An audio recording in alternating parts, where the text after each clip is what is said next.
Guys, I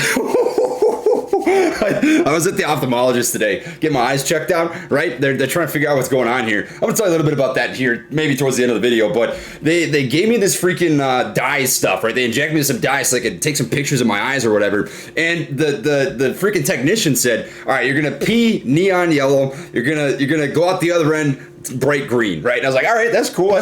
So I just took a bathroom break for the first time since I did it. And it was literally it looked like paint. That was the craziest. Probably TMI, but that was like, whoa, that's crazy stuff. Holy Toledo. What is up, everybody? Welcome to Trey. We freaking talk fast and don't skip class, baby. Like I promised, I say that I'm not a financial advisor or expert, so take what I say with a grain of salt. Let's get into the video. So today, my friends, my family, we're going to be talking about AMC. I'm going to give you a slow, kind of a small update here, and we can talk about technical analysis to a brief extent. We know the shorts haven't covered their positions yet. We know what kind of is happening here. I'm going to give you a brief rundown of what I expect and maybe to happen over the next couple of days or so. But I want to spend the most time focusing on a specific statement. And I had this conversation with my biological dad. His name's Jared, right? And I thought there was a lot of wisdom to be learned there, so I kind of wanted to pass it along. I take no credit. He's a much more intelligent guy than I am. But nonetheless, let's get into this. So let's start off with the technical analysis breakdown. What do you have cooking right now? Obviously, we had another red day. We were down 9.79%, and at the lowest point, we touched down to what appears to be about 42. No, it was actually lower than that. Let's look at the daily candle. Lowest point on the day was $42.80. I thought it was lower than that. I thought it was. But nonetheless, it was a red day, right? We dropped down a pretty decent amount. So with that being said, we have started this potential for setting a lower low. So what you're looking for here, and I'm not going to bullshit anybody, right? If things are looking bearish, things are looking bearish. I thought there was a pretty good chance that you got to bounce, right? Just based on this nice, beautiful shooting star candle. And it did try to, but it got rejected by some short sellers and the lack of volume here yesterday. So you did have a higher volume day here today. It did pop down a pretty decent amount, especially considering the overall pre-market. And with that being said, man, I mean, you can actually see this pop down. I'm going to be honest with you, right? In the short term, that's something that you have to come to grips with is, hey, this might end up pulling back a little bit. That's a psychological test. That's a test of attrition. That's a test of commitment to your conviction. Ultimately, it's a test of conviction. Do you truly believe in what you're invested in, right? I've said this a million times. If you do not feel comfortable riding a freaking volatile train, this is exactly what I was talking about, right? This is tough stuff. That's something you need to come with grips with if you're going to play a stock like this. It's going to be fucking hard. It's going to be hard. There's going to be trying times watching your portfolio do the up and down, the up and down, the up and down, wondering, man, did I make the right choice? Did I make the right choice? That's the piece of conviction, right, that we need to focus on. So with that being said, where are the zones based on technical analysis where this could pop back down to, right? Well, you got a decent level of support here with a double bottom sitting at about $41.50 or so. So you'd like to see a bounce off of that. That's the ideal, right? That's the bull case scenarios if it bounces off of this $41.50 level of support. If it breaks underneath that, you have to come with grips with, if you're holding the stock, that the next comfortable zone of price action is down here at about 32 bucks. That's a $10 swing. That's something you need to be comfortable with if you're holding a position, right? There's two ways to look at it. Man, I'm losing money, or man, this is cheap. I can buy it for cheaper, right? These are things that you need to come with grips with. Maybe we get a bounce off that $43 and some change level of support and it comes and runs back up. But this is the facts, right? Nothing happens by coincidence. Nothing's by accident in the stock market. The volume has been low, right? It's been low. We had a nice, beautiful consolidation phase and it broke on the downside on that overall ascending level of support in that bull flag formation, which extends the timeline, right? But the thesis behind the short squeeze is the same. It's apes buy and hodl, if that's what they decide to do. It's the shorts haven't covered. It's their systemic problems in the stock market. Have any of those things changed, right? We don't live in fairy tale land. This isn't a delusion. If your thesis changes, you have to take a different approach. But has the thesis changed? Have the shorts covered their position? Are apes still buying and hodling? Is there still systemic problems in the stock market? If the answer to all three of those is yes, then my position on this is the same. I'm still bullish. I still think it can go higher just based on the research that we've done. Now, in the short term, this changes things for the downside, right? In the short term, we can definitely expect to see a little bit of downside. And if you're mentally prepared for that, you will be okay, right? That's something that you need to come to grips with. And this is a piece of information that I kind of want to pass along from my biological dad named Jared. He mentioned something called stoic philosophy. Now, what's a way to think of this, right? Well, he talked about essentially stoic philosophy being controlling the things you can control and accepting the things that you cannot. right? I've briefly mentioned this before, but he's found a way to encapsulate it in a very intelligent and sharp way.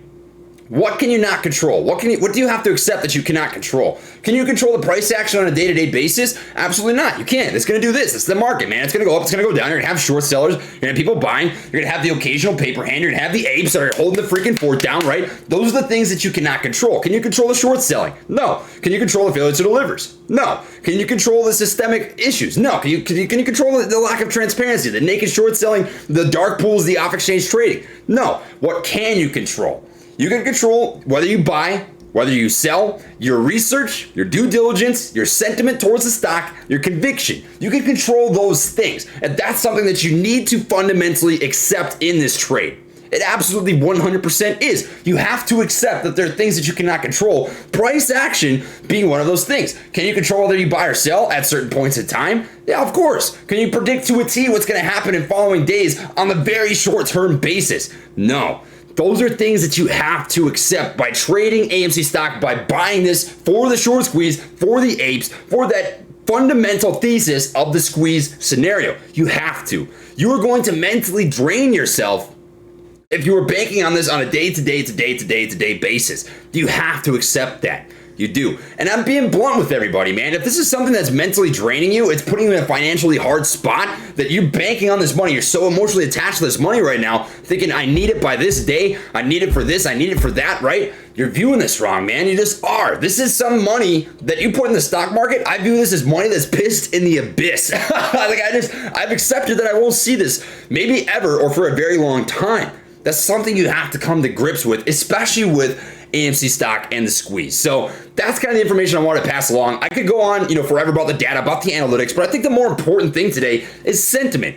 Do you have your conviction? Do you still believe in the squeeze? Do you still think that the apes are buying and hodling, right? That's your own opinion to formulate. I can't do that for you. But what I can say is these are the things that you need to consider when making any sort of financial decision circled around any stock in the stock market. What can you control? What can you not control? Do the controllables outweigh the uncontrollables? Those are the things you need to think about.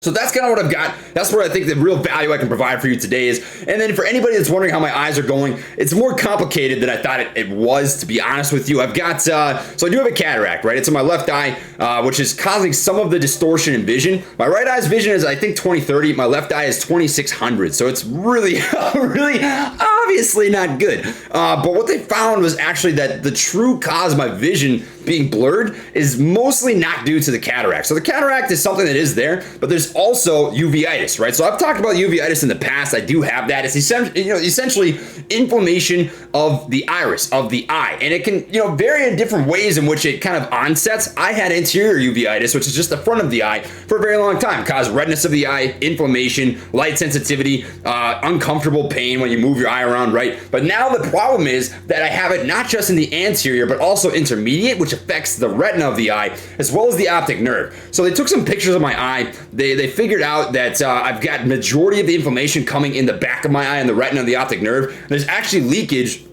from the optic nerve, and that's a little sketchy. Honestly, that freaked me out a little bit. I'm not gonna lie to you, because the ophthalmologist was nervous. She was nervous. In fact, they can't even do a cataract surgery right now just because of how inflamed my entire eye is. So hopefully they can figure that out. Also, my eye's dilating differently. My right eye dilates when they put in those dilation drops. My left eye doesn't, and that's because there's scar tissue attached to the lens from my eye being so strained for 2 straight years. So that's a very complex situation that I don't necessarily have an answer to anymore. I don't really know what that's going to mean in the very short term. All I know is that I'm back on prednisone. I'm starting to take cyclopentolate again, which is essentially just a dilator, hoping to break up that scar tissue in my eye.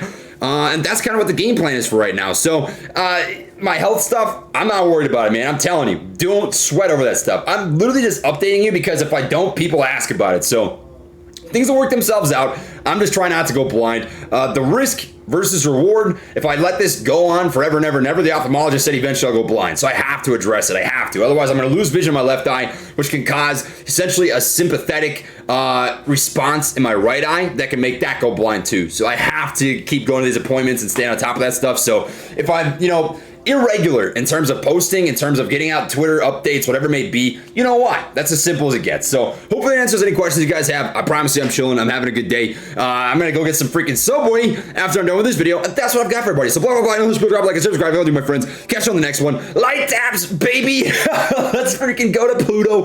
Catch you on the next one. And peace.